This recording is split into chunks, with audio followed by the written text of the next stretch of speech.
This is a simple sketch with a pencil and a piece of paper that has been spray adhered to a piece of cardboard.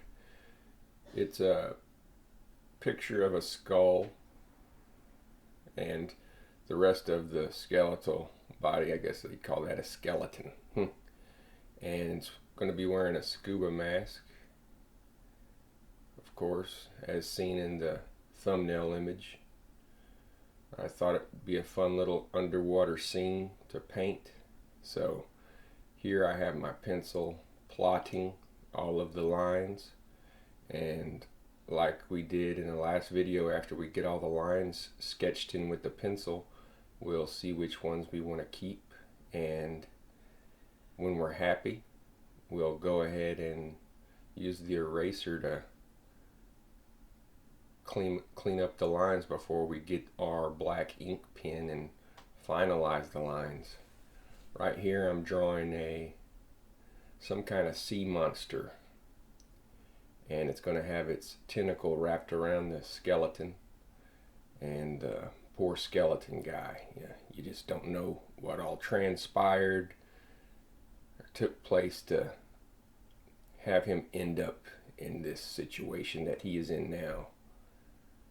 But I wanted to go with the old style scuba gear, and so I went online and they had a few pictures of different scuba rig setups, and right here I'm trying to get the scuba mask adjusted properly and the tentacle all squared away and shaped correctly.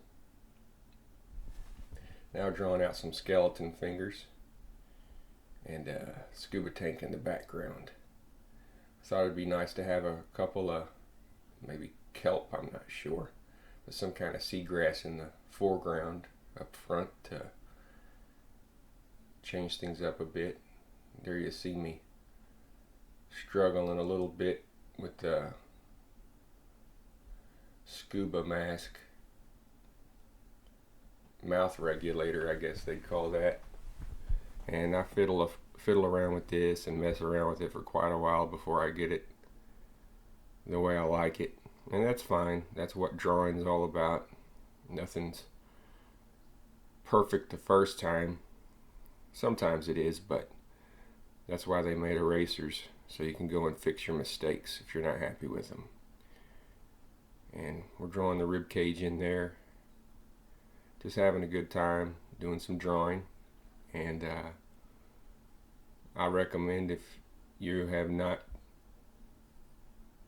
really gotten into drawing or painting yet, if you're thinking about it, draw something that you like drawing. Draw things that make you happy. When you're drawing, you gotta definitely be motivated and also having a good time when you're drawing. I like drawing other things too, but drawing doom and gloom, there's something fun and mysterious about it. Things that you can't really capture with a camera. You know, I could go and take pictures of other things, and they're easy to take photos of and have a good time, and I love photography too. But you know, if you want to see a picture of a skeleton with a spear through its skull, with a big monster tentacle wrapped around its neck, there's probably not a whole lot of opportunities to get a photo like that. Thank God.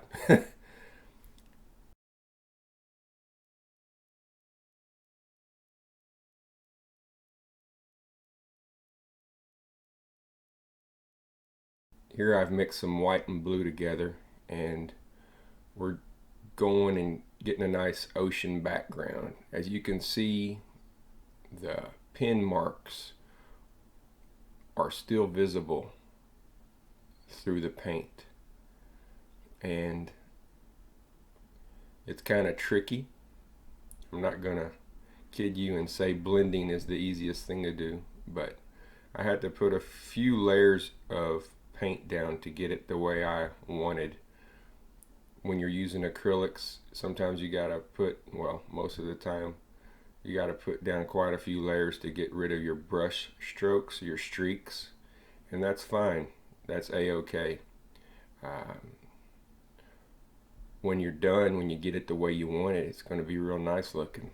Here, I mix some light blue, and we're going over the dark blue, and then we're feathering the dark blue up into the light blue, and then we're going with the crisscross patterns up in our crisscross strokes, up and down strokes. And I also use a spray bottle of water. While I'm blending, I like to mist it. And here I'm mixing up a color for the bones.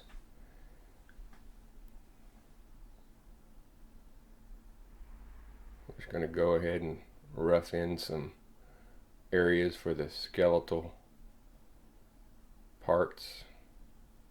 You can see the water bleeding out. I put a little too much water in there, but soak it up with some tissue and you're fine. That happens sometimes, and it's okay. Just take your time, and if any mistakes are made, most of the time you can fix them. Even if you get some or that bone color on your background there, just mix up some more blue and patch it up, just like repairing a scratch on your car surface. If you get a door ding. Here I'm just putting in that milky bone color over all the skeletal parts, the arms and the ribs. It's all about having a good time, messing around with some colors and some shading and some drawing.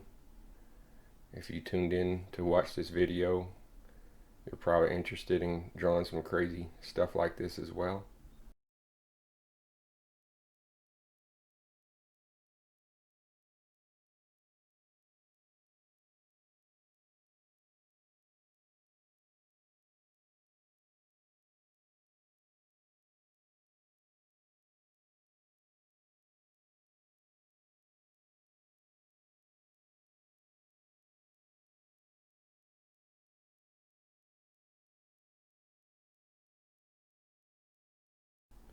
We got some brown, and we're going to put in the shaded areas. And if your shapes for your shades aren't perfect the first time, remember with acrylics, that's a-okay. You can go and tune them up later.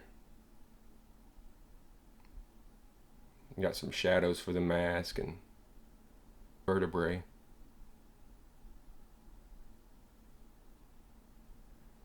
A lot of time you'll see me pausing here while I'm painting.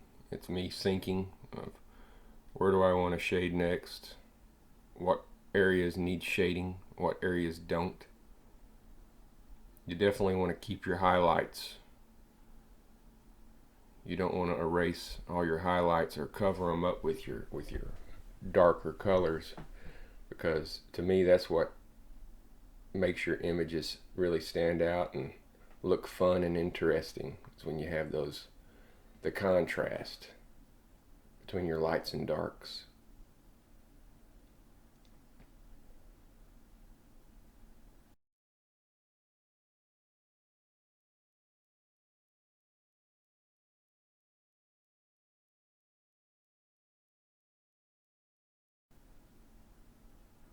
Mixing up some more brown here, a little lighter. Now we got that tritone, 3 different shades. Got the dark, the mid-tone, which we're putting in now, and of course your base, your lightest color.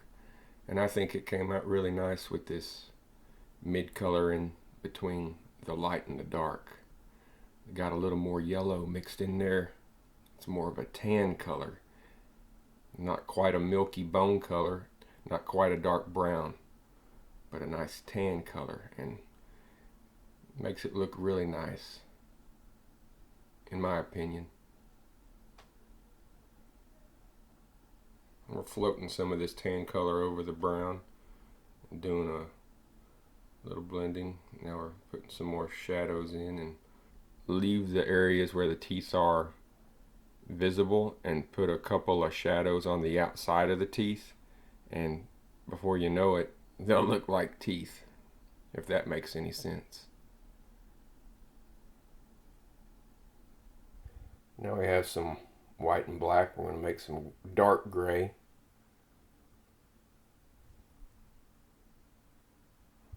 We're painting the scuba mask here. Just take your time.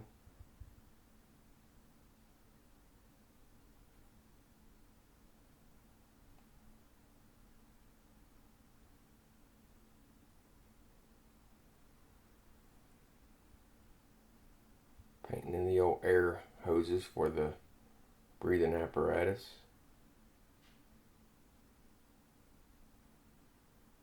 Using that same dark gray we use for the mask.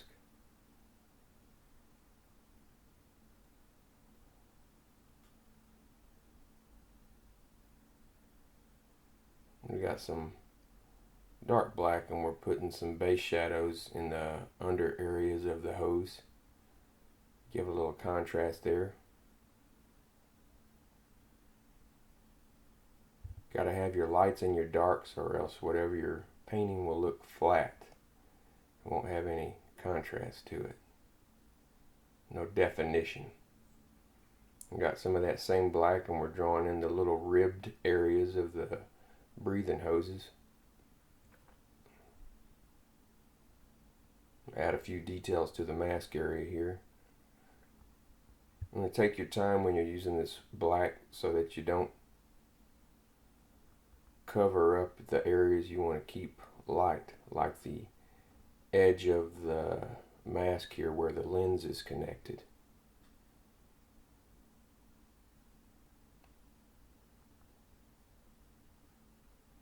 It's all about the details.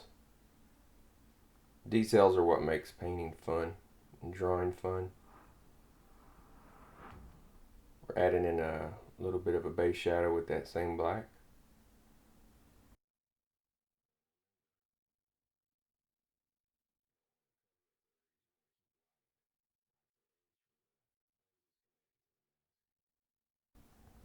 And this mask, of course, is made of a slick rubber, so we want to have some really hard contrasting shadow areas and highlight areas on glossy surfaces.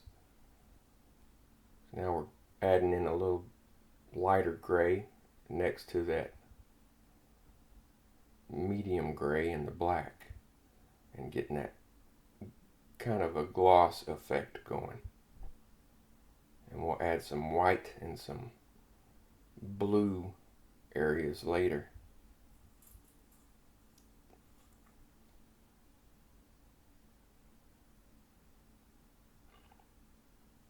Now we got some really light gray, almost white, and we're adding some details to the lens area and also some contrast highlight areas for the rubber portion of the mask. This is the fun part. I really like adding the highlights. That's really what makes the images pop.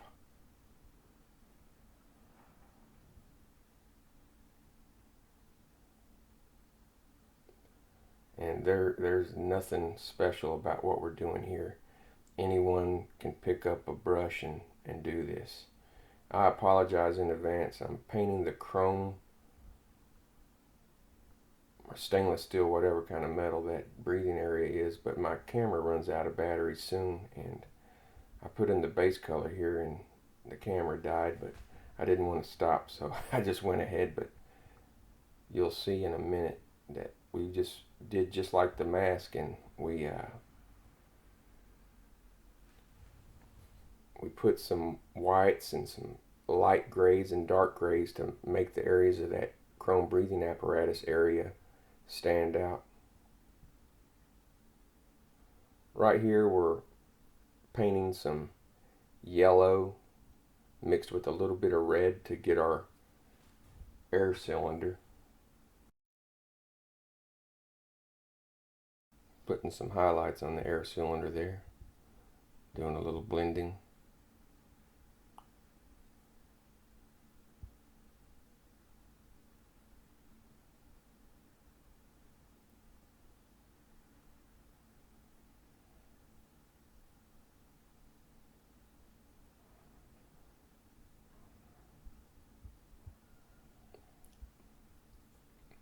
Now we're going to go over our arrow with the black marker because we're about to go and mix some magenta, some dark red purple,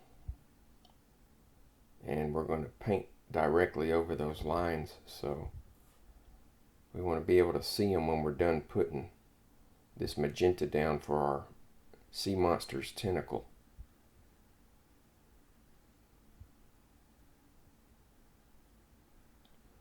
We actually pinned in our green plants as well. We don't want to forget where those are supposed to be. We're mixing some red and blue and making a magenta. Pretty simple. Mixing colors is a lot of fun too.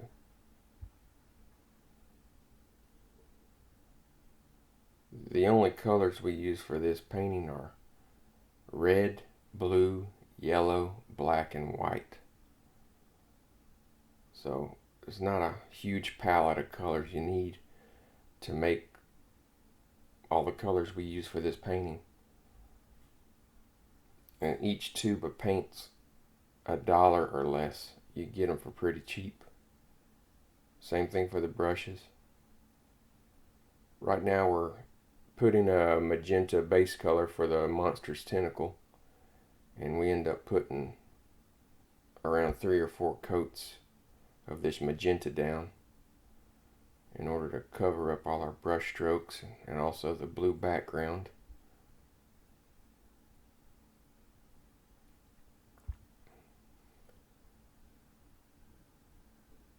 Take your time.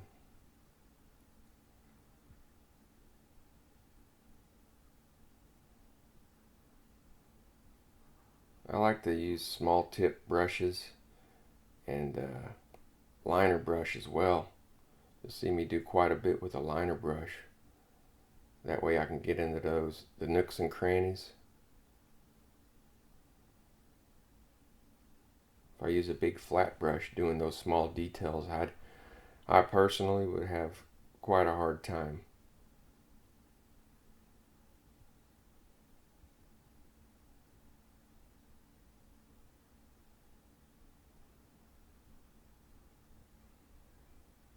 We're getting a nice thick coat of that magenta down.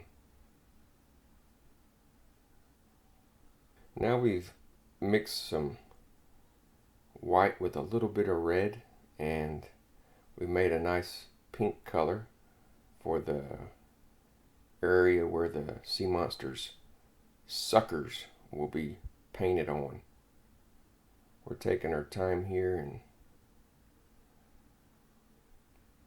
getting that pink laid in, and in a minute we'll get some of the magenta and the pink and start blending. As you can see here, you want it to have kind of a gradual fade where the pink area meets the magenta area and make it a little more realistic.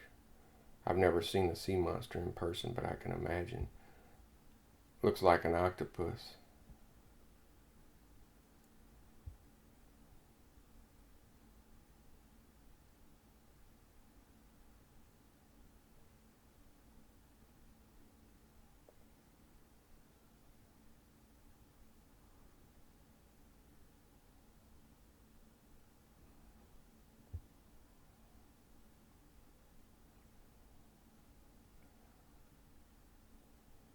We're doing a little wet acrylic into wet acrylic, which means the magenta and the pink are both wet, and we're doing a little blending that way.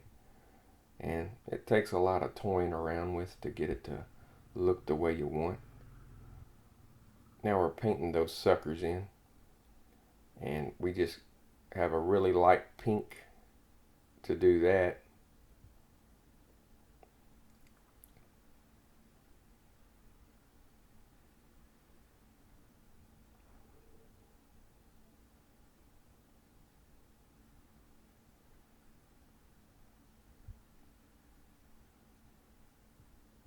got the light pink, and we're painting the individual sucker areas in. And to make them stand out, we put a little of the magenta in the shadow areas, and white in the highlight areas, and we blend them together.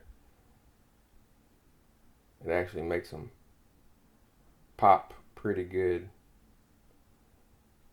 When I say pop, I mean stand out.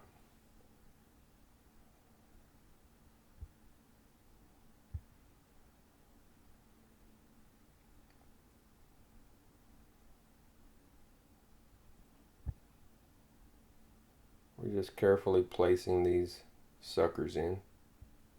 Don't be in a rush. Take your time and add as many details as you like. Now, to get the suckers to stand out some more, we're painting some shadows underneath. As you can see here, just using a light magenta color. Now we're going to go and add some highlights on the sea monster's tentacle. We don't want it to be too glossy.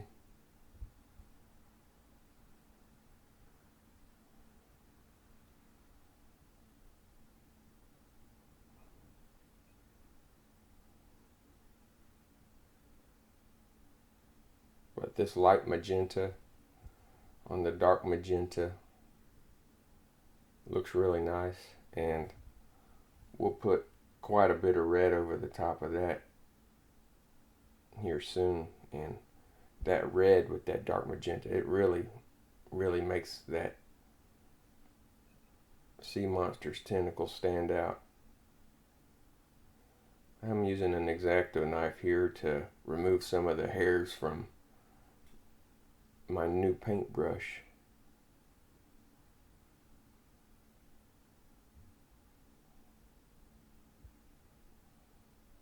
Now we're adding the red in, and you can really see it starting to stand out.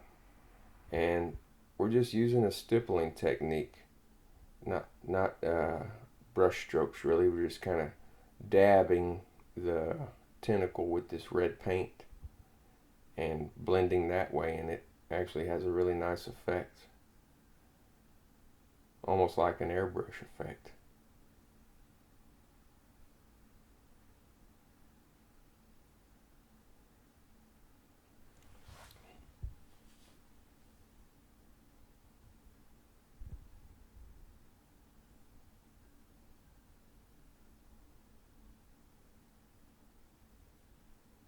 Be real careful not to cover up all of your dark areas on the tentacle, because you want the darks and the lights to have that contrast. And also underneath the breathing apparatus, you can see I left it pretty dark, and it actually makes a nice shadow.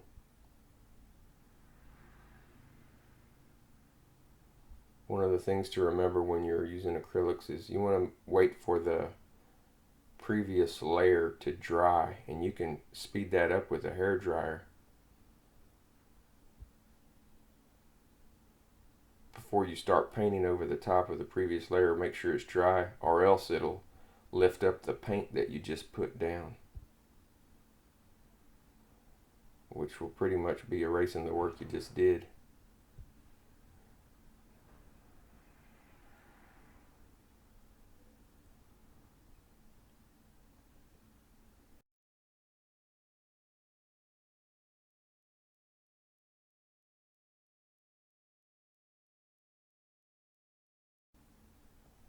Now we're going to paint some seagrass up front.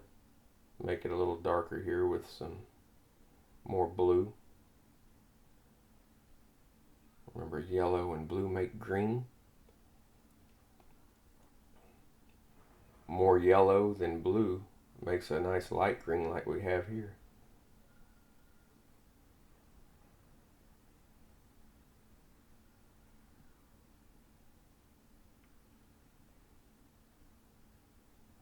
Take your time, be careful not to paint over any of the stuff that you want to keep.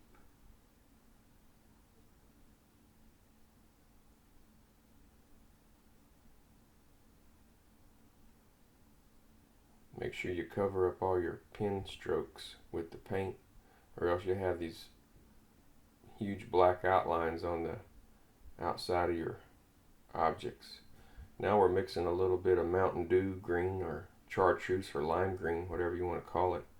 We're mixing that in with the dark background green there. And I toy around with this a bit, as you'll see. I'm doing a little bit of dry brush blending, and then in a bit we'll get some of the dark background paint, and we'll actually do a little bit of wet brush blending, as you'll see here. So I put a lot of the lime green, and then I get some of the base green and blend it while it's wet, and it's fun just tinkering around and seeing what works for you. Painting's all about trying new things.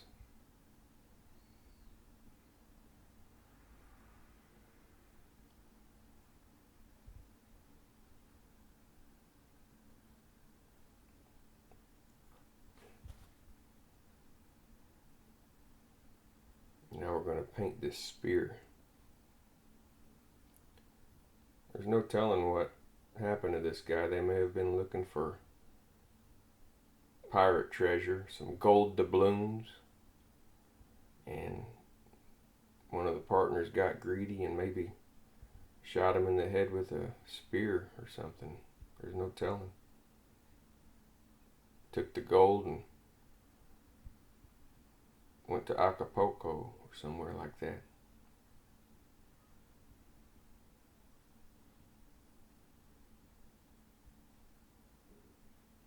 Or maybe this guy was just a clumsy scuba diver or treasure hunter, and the spear went off and went through his head. Now he has some dark brown and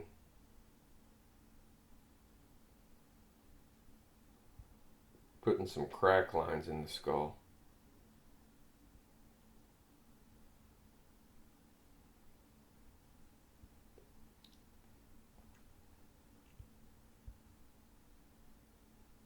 Well, this is the finished painting. I hope you like it. I hope you had fun watching it and maybe learned something. If you have any comments, please add them below. If you have any tips or techniques you want to share with me, I'd greatly appreciate them. I like learning new things myself. Until next time, take care and stay safe. Bye-bye.